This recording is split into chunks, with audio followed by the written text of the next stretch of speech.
Mais on commence tout de suite avec les fêtes de fin d'année qui peuvent générer des émotions et susciter des émotions très contradictoires. Charlotte Mauchien, c'est une période, c'est vrai, qui suscite le pire comme le meilleur, en fait, avec des émotions vraiment complètement contradictoires. Ben oui, on peut dire ça. En tout cas, pour certaines personnes, c'est une vraie réjouissance de voir l'approche de ces fêtes de fin d'année. Et puis pour d'autres, c'est vraiment un moment très difficile qu'ils anticipent parfois de nombreux mois à l'avance, parce que c'est une source de souffrance, parce que ça vient réveiller plein de choses, parce que parfois c'est le premier Noël après un deuil, et parce qu'il y a beaucoup d'obligations familiales en lien avec cette période-là qui n'est pas toujours facile à gérer. Est-ce qu'il y a d'autres moments de l'année ou d'autres rendez-vous comme ça marquants qui suscitent le même type d'émotion? Je pense que de manière aussi forte, sans doute que non, parce que ça reste une des fêtes que les gens associent vraiment à la fête de famille. Et en plus, c'est une fête qui est associée à des images de famille idéales, où tout le monde doit être entouré, où ça doit bien se passer, ils doivent être heureux d'être ensemble. Or, c'est pas toujours le cas, et donc c'est parfois très difficile à assumer. Ouais, et c'est vraiment ce caractère familial alors qui concentre ces difficultés, ces tensions et dans certains cas cette souffrance. En tout cas, le caractère familial en fait largement partie, mais il y a aussi la solitude.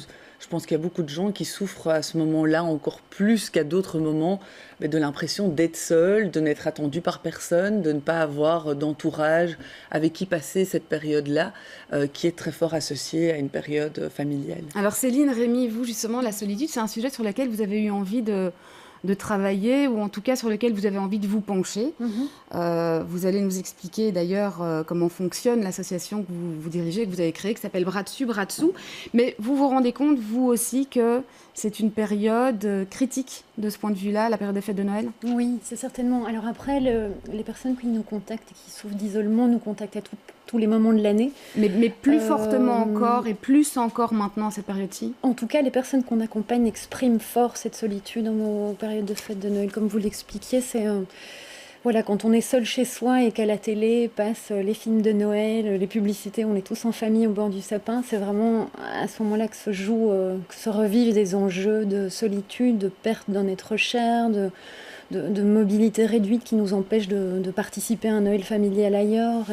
Et c'est quelque chose de difficile à vivre pour beaucoup d'entre eux. Cette association, justement, dont je parlais, Bras dessus, Bras dessous, vous l'avez créée précisément pour lutter contre l'isolement. Pas uniquement pendant les fêtes, mais puisque c'est un moment qui cristallise un peu ce type de sentiment-là, elle est sans doute particulièrement active aussi au moment des fêtes. Expliquez-moi un petit peu comment elle fonctionne, cette association. Alors, l'idée de l'association, l'idée, c'est vraiment de recréer un réseau de voisinage dans un quartier, dans plusieurs quartiers. Donc c'est parti en effet au départ juste d'un quartier, de votre quartier à Forêt. À Forêt. Et on est aujourd'hui, une année et demie après, présent sur tout le territoire communal de la commune de Forêt.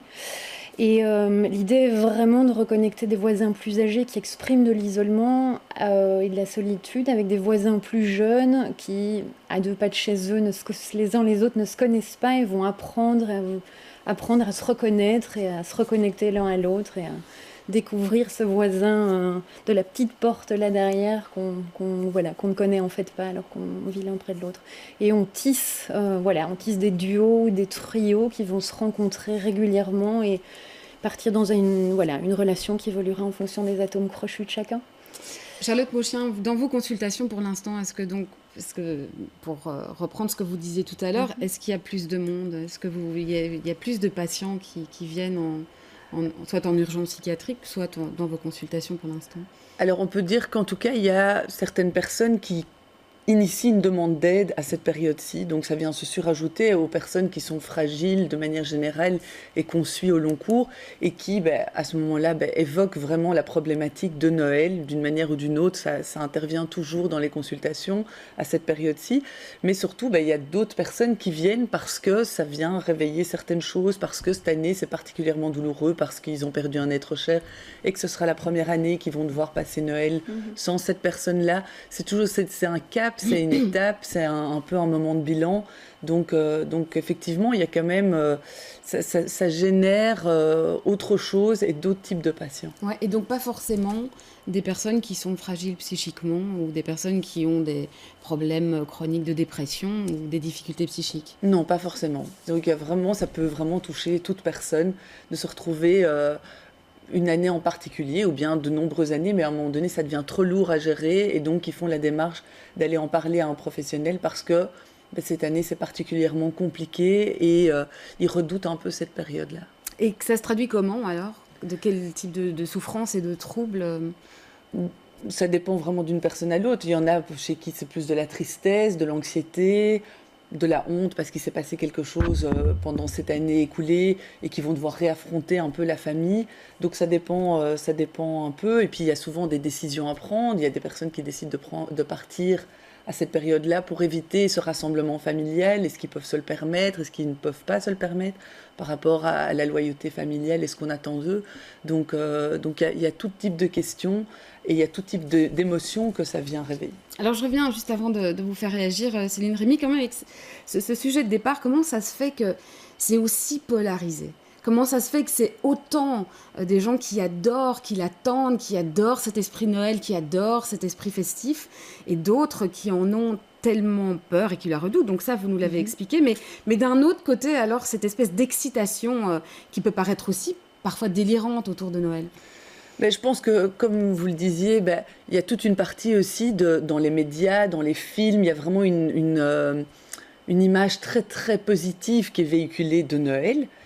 Donc les gens essayent de s'identifier à ça. Et puis il y a aussi beaucoup de personnes qui en gardent des très bons souvenirs de quand ils étaient plus jeunes, quand ils étaient petits, quand ils étaient enfants, qui espèrent retrouver ça. Et puis en fait, avec les années qui se succèdent, ils ne retrouvent plus cette même joie de se retrouver ensemble. Ce qui peut aussi du coup susciter justement cette espèce de polarisation des sentiments. Tout à fait. En tout cas Et puis on sait aussi que souvent c'est les grands-parents qui maintiennent un peu la fête de Noël ensemble avec les obligations. Personne ne discute le fait que tout le monde doit se retrouver. Puis le jour où les grands-parents ne sont plus là, tout le monde prend un peu un chemin différent ou se permet de donner leurs envies ou leurs avis.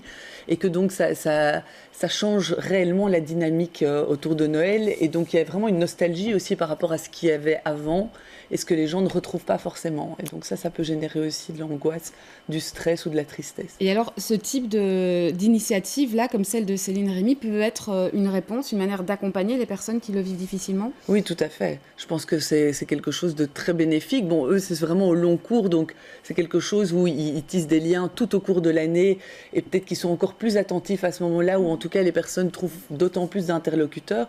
Mais c'est vrai qu'il y a plein d'initiatives qui existent et c'est important de pouvoir éveiller les gens aussi à tout ce qui existe comme alternative à cette vie de famille lorsqu'elle n'est pas possible. Il y a du bénévolat, il y a plein d'associations qui ouvrent leurs portes où on peut se sentir utile, encadré, entouré et ça peut diminuer vraiment la souffrance à ce moment-là. Ouais, Céline Rémy, est-ce que ce sont vraiment des liens durables ou est-ce que c'est on fait notre bonne action et puis après on va voir ailleurs? Est-ce que ça crée vraiment quelque chose? Alors l'idée dans l'association, c'est vraiment de pouvoir tisser du durable et donc de pouvoir on met un cadre dès le départ chez l'un et chez l'autre en disant voilà, vous verrez sans doute à une régularité d'une fois par semaine, une fois tous les 15 jours selon les disponibilités de chacun, mais tissons ça sur le long terme parce que c'est sur le long terme qu'on va vraiment découvrir et échanger des choses.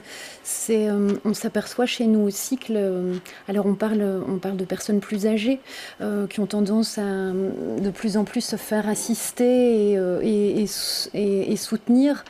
Et ces belles rencontres, ce qu'elles donnent en général, c'est qu'elles permettent à la personne âgée d'apprendre à redonner aussi tout ce qu'elles peuvent donner. Et donc de ne plus être celui qui reçoit, mais celui qui reçoit et qui donne. Et voilà, ça c'est la merveille du long courrier, évidemment. Pour terminer, Charlotte Mauchien, à part ce type d'initiative-là ou d'autres initiatives qui fonctionnent un peu différemment, mais qui visent aussi à rompre l'isolement des personnes qui se sentent seules, quels sont les conseils que vous donnez aux personnes qui viennent vous voir ? Alors en tant que psychologue, c'est pas vraiment des conseils qu'on donne. Ce qu'on essaye de faire avec les gens, c'est que eux puissent se rendre compte qu'en fait, ils ont plus de ressources ou plus de possibilités autour d'eux que ce qu'ils ne pensent. Souvent, les gens se sentent très seuls, ont l'impression qu'il n'y a pas qu'il n'y a aucune possibilité de passer ces fêtes entourés. Et donc, c'est de les amener à voir les choses différemment et qu'ils se rendent compte par eux-mêmes qu'en fait, tout compte fait, c'est vrai qu'il y a quand même un voisin qui leur rend souvent service et justement qu'il peut peut-être essayer d'aller toquer à sa porte ou bien aider quelqu'un ou aller dans une association. Donc, c'est vraiment pour que la personne se rende compte par elle-même qu'en fait, il y a plein de choses qui existent et que donc on n'est pas obligé de rester dans ce mythe de Noël familial où tout le monde est heureux, tout le monde est content d'être ensemble, qu'il y a plein d'autres choses qui existent.